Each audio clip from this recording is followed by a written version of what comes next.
I'm just going to try to communicate this idea before it's gone. I've been busy weeding the garden, so that's a factor for me right now.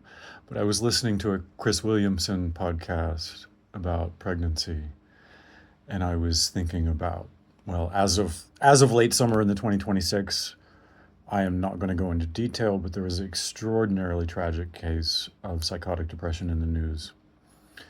And what was said on this podcast got me thinking. I'll, I don't know, I may or may not connect the tangents here, but psychotic depression was like the nuclear threat of the Stone Age. Let me explain. And I will avoid the tragedy topic, but I had some thoughts on dealing with tragedy. So subscribe if you want to hear those. So the idea, psychotic depression as the nuclear threat of the Stone Age.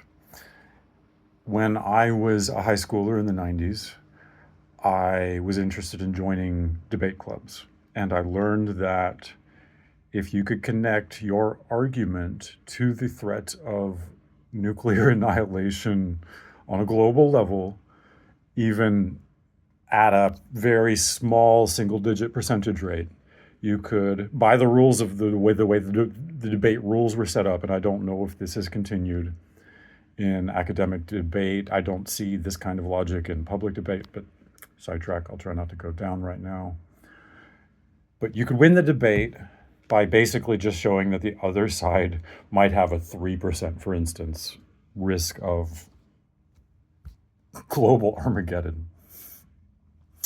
And all right, I'm not going to get rough on this, but talking tragedy, and this wasn't my idea. This was a supposedly psychic friend of mine's idea.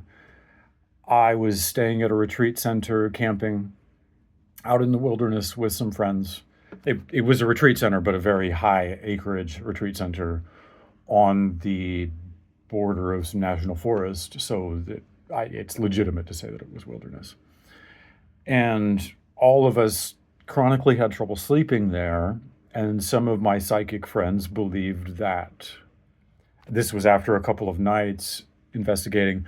I was in the mindset of just going into clarity, not trying to psychically investigate whatever was going on.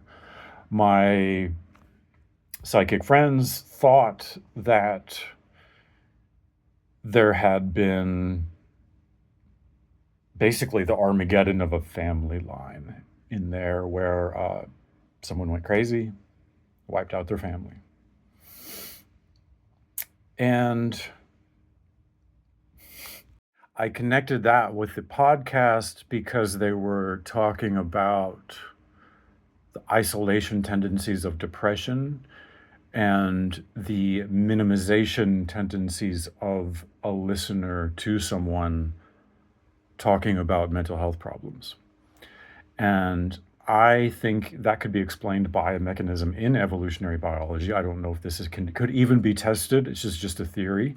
But this theory is applicable, I believe, because if there is a communication of safety, this allows for more openness. And that can produce more of a validation of what's being felt by the complainer rather than the person hearing the complaint. If it's really established that there is a safety involved,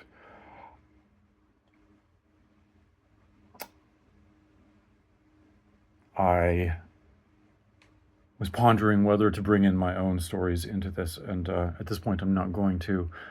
I think the main lesson here I'm trying to get across is that there is a very heightened sensitivity, especially when it comes to any kind of appearance of mental health issues, that concern for safety and security. And this can be in evolutionary biology can be explained that it doesn't take much of a threat of wiping out a family line to produce an extreme level of caution there. And I even think that could go towards like a shamanistic handling of these issues in a tribal society, that where the heightened expertise of the shaman, the heightened intuition, could affect that level of safety. As many of you will know, or maybe not, there is a mythology or mythos behind the shaman that they have often gone through a sickness which results in a closeness with death for them.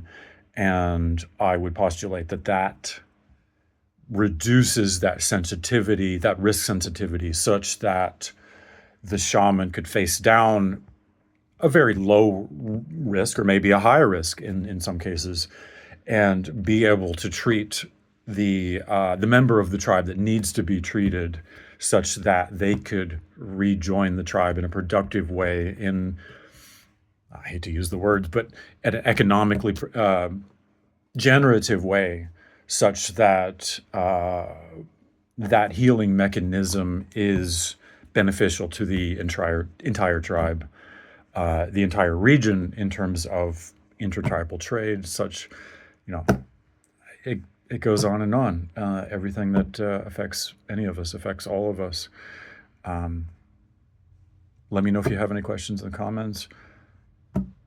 Maybe I'll pause now to see if there's anything else I have to add. Feels like I've gotten the main points across.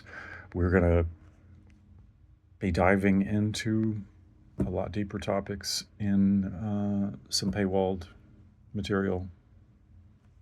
Subscribe and follow.